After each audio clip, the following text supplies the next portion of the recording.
Hi, this is Frank Marinko, and this is the story. Let's start with the context. Ever since my teens, I've been profoundly impacted by the power of context. My story started with reading Maxwell Maltz's book, Psycho-Cybernetics, in the 1970s, and being influenced by the concept of reframing the context of your thinking. How the same situation viewed differently can powerfully impact your listening of what you see and interpret, your attitudes, and ultimately your beliefs. This amazed me. What you believe is your reality. When I realized by shifting the context of any situation and examining my beliefs, I could empower the goal-seeking mechanisms and contribute enormously to the enjoyment and success of my everyday life, without anything changing except my viewpoint. I was blown away. Could success be that simple? My now deceased mum's mantra was, Frank, you can achieve anything in your life that you put your energy and focus into. I came to believe that whatever I chose as my attitude goal for the day could intentionally transform how life occurred for me in any specific situation. I realized that when I deliberately decided to go after what was possible to achieve, I didn't inherit a default future. That default future was the future I would inherit, which was almost inevitable and probable based on my past. I became very driven achieving my goals. What was possible became a fascination because it challenged me to live my life fully, stretching myself at every opportunity. If I didn't choose what was possible, I got what was probable, and based on the past experiences that I'd had, that didn't inspire me and wasn't big enough for me to play a game passionately. I didn't want to carry a spear in someone else's opera. I'd decided to play my big games all out. Now, the conflict occurred for me in, although I created massive career games in upstream oil field exploration and downstream oil exploration and consulting, that then financed a real estate agency and property development, which allowed me to move into venture capital for technologies. And at one stage, we had valuations from the bank on the technologies that we'd invested in for millions of dollars. I didn't realize at the time I was also transporting my past, my self-limiting beliefs of not deserving success, into all of my future dealings. All of the time, my success was making possible a mountain of money. My past had me hang on to a self-defeating saboteur's hedonistic lifestyle that immersed me in an ocean of alcohol, a mountain of cocaine, and promiscuity, and which, hidden from my view, was contributing to a mighty fall from grace.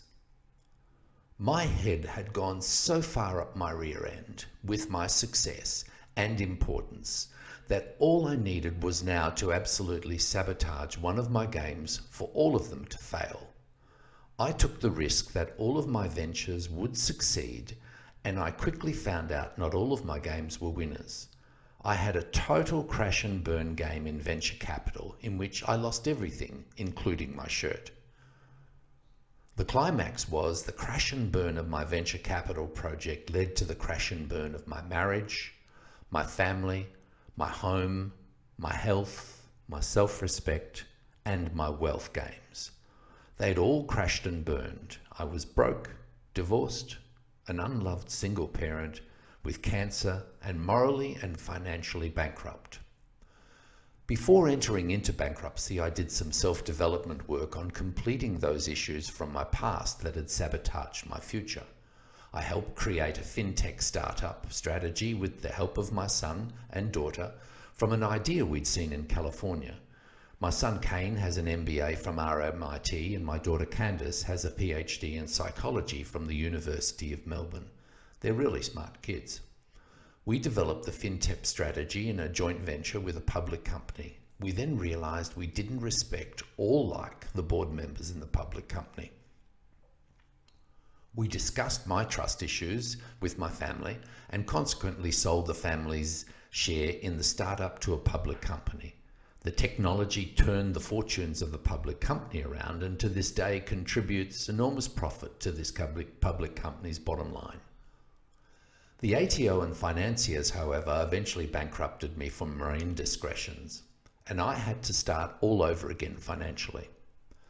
I was never afraid of failing again, even after bankruptcy. However, I was also very aware of the pain and suffering that failing causes, and very aware of my limitations, especially my lack of detail and integrity, which needed to be cleaned up, as well as my promise never to do business with people I didn't respect. That was now foremost on my mind with any other ventures. The closure to my story is when I saw bankruptcy was inevitable.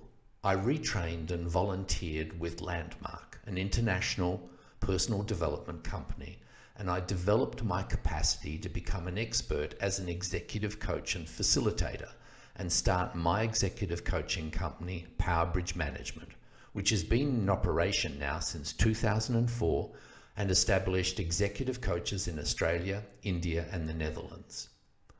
I have now 20,000 hours of professional and pro bono executive coaching in which I've engaged since 2008, and that allows me the confidence and freedom to be passionately involved with executives and their teams in creating possibilities that I know will enable everyone's financial success and team fulfillment. I also know how to sniff out the issues and the problems because they are the things that deluged me in the startup days. These days I delight in needing less and giving more, and I have an aversion to any risk.